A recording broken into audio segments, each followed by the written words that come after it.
About 2 years ago, Scott and I were finding our place within St. Thomas when we were unexpectedly blown away by the extravagant generosity of its parishioners.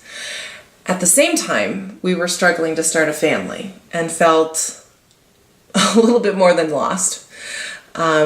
While we were still pursuing fertility treatments, I felt helpless and ultimately defeated. Our path was in front of me, but I really struggled with letting go of this misconstrued sense of control and struggled to surrender the fate of our family to God's will. One evening during the Lenten season, when St. Thomas offers additional services in the chapel, I arrived early in the hopes of finding some kind of solace.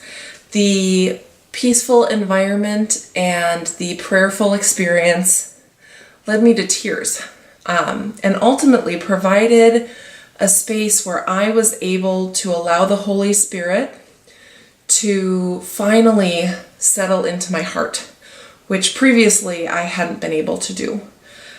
St. Thomas provided a sanctuary when I needed it most.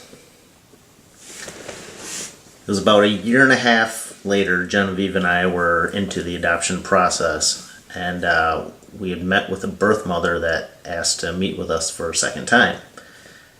Before that scheduled lunch, we went to service, and it just happened to be a healing service.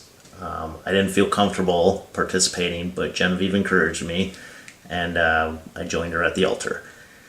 We simply prayed that God would be with this woman during their time of decision, regardless of her final choice, and we prayed that God would guide her heart.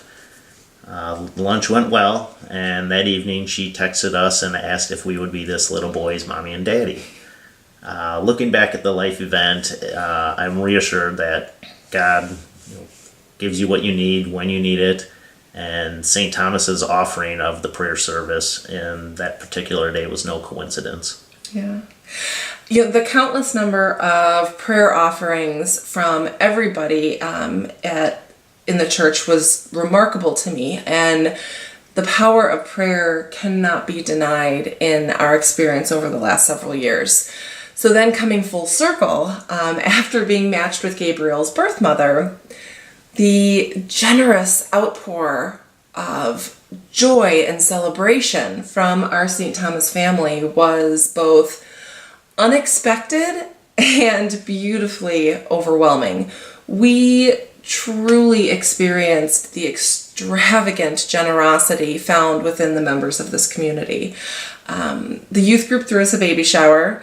The women's Bible study prayed for us and gave us a beautifully hand-knit blanket. After Gabriel was born, there was an entire group that was assigned to us to deliver meals, which now I would love to join because, hey, if we love you, we feed you.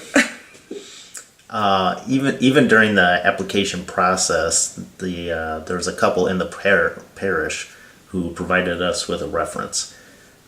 We've been genuinely blessed to find a place in this community, and we look forward to growing our family with and through St. Thomas.